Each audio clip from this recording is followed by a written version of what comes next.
Fidèles amis de Éducation, vous avez choisi la meilleure part. Elle ne vous sera pas enlevée. Nous sommes à présent sur la rubrique santé de votre émission La Voix de l'éducation. Et avec ma collègue Gloria Adivesolé, nous allons parler donc du rôle du journaliste santé dans la nouvelle dynamique qui s'installe. Et ce sera avec Yasmine Damata. Bonjour Yasmine. Bonjour, comment vous portez par ici? Ça va super bien. Ça se sent. Ah ouais? Ouais, le sourire qui est depuis le matin. C'est ça. Et comment va la santé de façon générale? La santé de façon générale, on peut dire que ça se porte mieux, surtout au Bénin. Ah, super. Donc, nous avons de très belles réformes. Oui. Eh bien, Yasmine Damata, elle nous vient de Bénin TV. Elle est donc à la SRTB. Et avec Gloria Adivesodé, nous allons voir comment est-ce que les journalistes santé contribuent aujourd'hui au développement du Bénin. En effet, Vital. Bonjour. Yasmine, bonjour. Bonjour Gloria. Chers web téléspectateurs et passionnés des questions de santé, à nouveau bonjour. Branche spécialisée du journalisme, le journalisme de santé se focalise sur la diffusion des informations relatives à la santé et à la médecine. Aujourd'hui, il va donc être question de découvrir ce type de journalisme et d'appréhender comment est-ce que les journalistes contribuent à l'essor de ce secteur. Il va être également question d'appréhender les opportunités, les défis liés à ce type de journalisme. Yasmine, comment se porte le journalisme de santé au Bénin? Le journalisme de santé, le journaliste spécialiste des questions de santé, je dirais, ça se porte bien, à merveille, parce que, en fait, il y a des années en arrière, le journaliste spécialiste des questions de santé s'était résumé à faire tout simplement des couvertures, ouverture-clôture, ou quand on lance une campagne de vaccination, on était juste là pour informer, point. Mais aujourd'hui, ça a bien évolué, parce que le journaliste qu'on a aujourd'hui va vers l'information, non seulement, il va également il fait plus d'investigations, il fait plus de recherches, il est tout en quête pour informer le public, pour informer l'opinion publique, pour lui dire, oui, il y a telle information.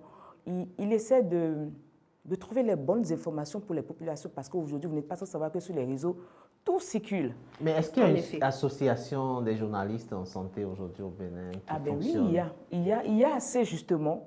Et je pense que par la suite, on va mieux en parler. Il y a assez d'associations, mais la question qui se pose, est-ce qu'il faut trop d'associations pour réellement faire le travail qu'il faut sur le terrain? Yasmine, faut-il forcément avoir une formation de base en santé avant d'être journaliste spécialiste des questions de santé? Pour ma part, je dirais non. Je dirais non parce que le journaliste ce n'est pas un médecin. Ce n'est pas lui qui pose les diagnostics. Ce n'est pas lui, le pharmacien, qui doit produire l'ordonnance pour le patient. Non. Le journaliste de santé, c'est celui-là qui va à la quête de l'information, qui va vers le médecin pour savoir c'est quoi la maladie. C'est celui-là qui essaie de montrer à la population c'est quoi la différence entre une bactérie et un virus. C'est celui-là qui va à la quête de la bonne information pour l'apporter à la population pour que ces derniers, quand ils l'ont, ils aillent vers les médecins qu'il faut pour se faire soigner. Mais c'est pas, il ne faut pas forcément avoir, comment on dit, un diplôme en médecine pour devenir journaliste, non. Mais toutefois, avoir un bon niveau en matière de santé, c'est déjà côtoyer plus les médecins, et connaître le jargon de la médecine, c'est toujours bien, ça accompagne. Mais vous êtes suffisamment concurrencé aujourd'hui avec les annonces que nous avons sur les réseaux sociaux. Nous avons des médecins de tout et tous les matins, des décoctions qu'il faut prendre, etc. Qu'est-ce que vous faites pour réinventer votre métier et avoir une place vraiment? Bon, ce qui se fait déjà, vous allez voir que de plus en plus sur les réseaux, il y a également des médecins eux-mêmes qui viennent. Moi, j'en connais tellement sur les réseaux aujourd'hui que je suis. Et ce qui est bien, c'est ceux-là que nous, on ramène dans l'écran pour parler. Parce que vous n'êtes pas sans savoir qu'aujourd'hui, les médecins ne sont pas... la relation entre médecins et journalistes, il y a une certaine méfiance.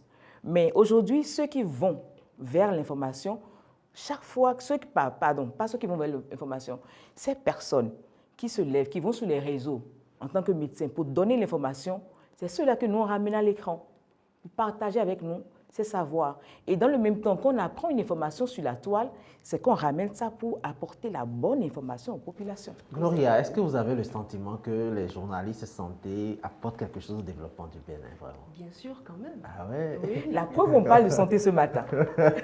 Super, allez-y. Alors Yasmine, vous avez quand même parlé de cette méfiance qu'il y a entre les professionnels de la santé et les journalistes. Qu'est-ce qui justifie cette méfiance? Cette méfiance, je dirais ça date du temps de Simon Mathusalem. Voilà.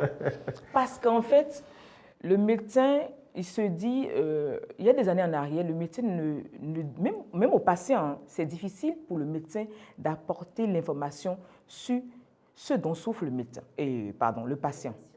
Mais avec le temps, ce qu'on fait, c'est, avec les droits justement du patient aujourd'hui, le médecin est tenu d'informer le patient.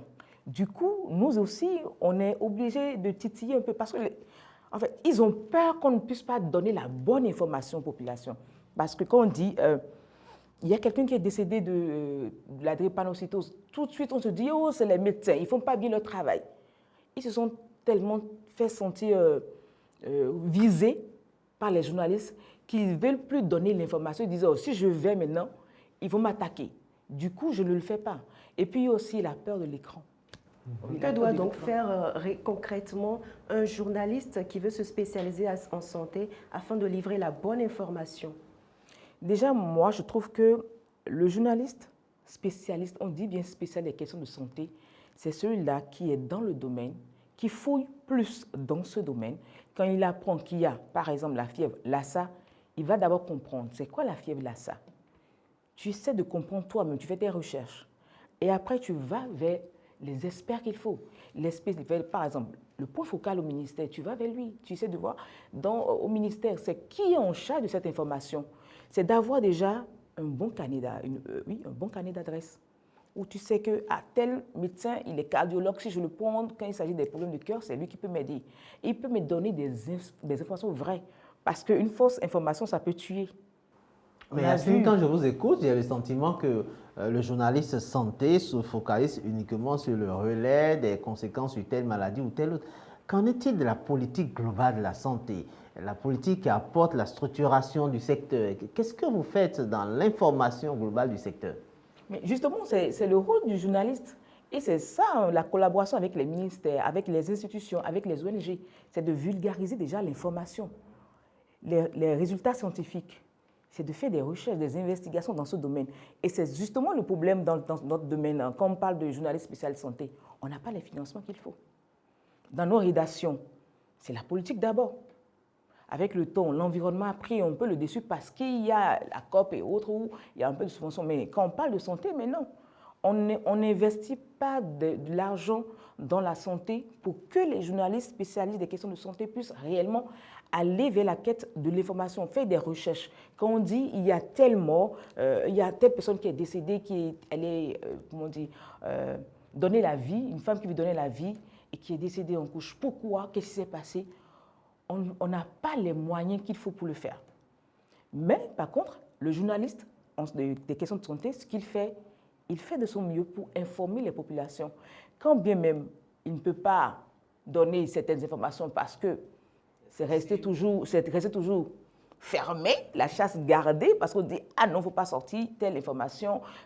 D'abord, ça va à l'encontre du droit du patient. » Et même quand bien même le patient est d'accord, le médecin dit « Mais lui-même, il a ses droits, donc il n'est pas d'accord. » Donc, tout ça fait que le journaliste, aujourd'hui, est un peu, en tout cas, le journaliste spécial des questions de santé est un petit peu limité. Donc bloqué, il y a des questions d'accès à l'information. Je trouve qu'il manque également de formation. Oui, il y a, je dirais, 5 ans en arrière, avec l'OMS, il y avait la plateforme Média Santé qui s'était constituée, qui donnait des informations. On allait faire des sensibilisations dans des régions. On a fait, par exemple, pour l'allaitement maternel, ce qui a pris vraiment, parce qu'il y avait plusieurs organes qu'on a formés à l'AME, l'allaitement maternel exclusif, ce qui nous a poussé, nous, les journalistes, à mieux comprendre et à pouvoir maintenant mieux expliquer aux populations. Donc, c'est ce qui manque plutôt dans notre domaine, c'est investir déjà pour faire des recherches, des enquêtes et également accompagner en termes de formation pour que le journaliste maîtrise mieux les jargons quand il s'agit du domaine de la médecine. Yasmine, on parle de journalisme de santé. Quelles sont les opportunités qui s'offrent concrètement aujourd'hui aux journalistes qui se spécialisent en santé? Ah, je dirais plein d'opportunités, surtout à l'aide du numérique. C'est nous-mêmes qui ne sautons pas dessus. Aujourd'hui, on attend de personnes qui viennent sur le réseau, comme vous l'avez dit tout à l'heure, qui viennent dire de fausses informations. Moi, en tant que journaliste, je suis déjà, les gens savent que Yasmine Damata, oui, elle est journaliste, elle parle tout en santé. Je ne viendrai pas devant ma caméra pour mentir. C'est déjà moi, journaliste, de créer ce réseau où, sur la toile, quand il y a une information que j'apporte aux populations, qui soit sûre que non, c'est une information vraie.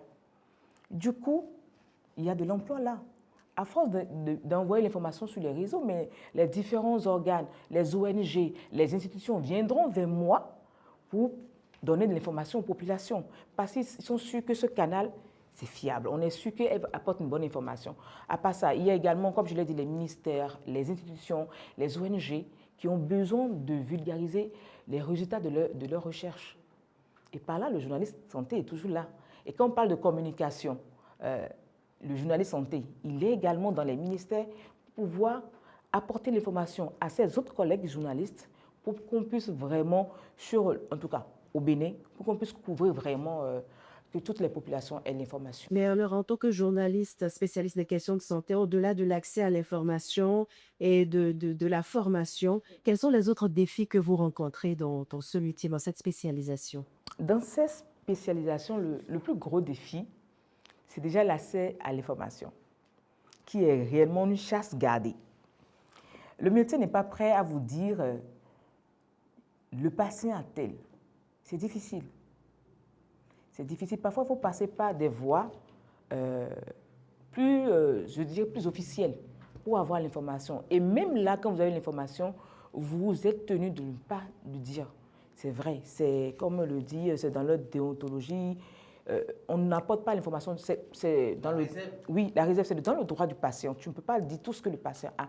Mais je pense qu'il faudra qu'on puisse briser ce mythe où le médecin a toujours peur. Le but aujourd'hui de cette émission aussi, c'est de dire que oui, les journalistes santé sont là, ils sont prêts pour le développement, mais qu'est-ce que le pouvoir met aussi dans la balance?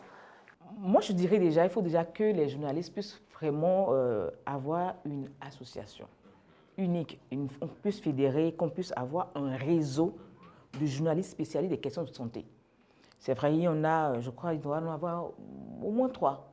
Mais je trouve qu'on peut encore mieux recadrer et aller vers l'autorité. Et quand on sait qu'il y a un sujet de santé, on sait que c'est ceux-là qui le font. Quand on doit former des journalistes sur les questions de santé, on sait que c'est ceux-là qu'on va. C'est comme aujourd'hui, on a l'UPMB, on a la maison des médias. On sait que quand on a besoin, on va là-bas, on sait qu'on est sûr d'avoir quelqu'un dans le domaine qui pourra informer tous les autres. Donc, fédérons les efforts et que les autorités également nous accompagnent en termes de formation. Je dis en termes de formation, parce que celui qui n'est pas formé, on n'est pas sûr qu'il apporte la bonne information. Oui, il faut fédérer les associations, il faut former les journalistes. Qu'est-ce qu'il faut faire d'autre? Je pense qu'au-delà de ça, il faut que, comme Yasmine l'a dit, il faut avoir un bon niveau en réalité.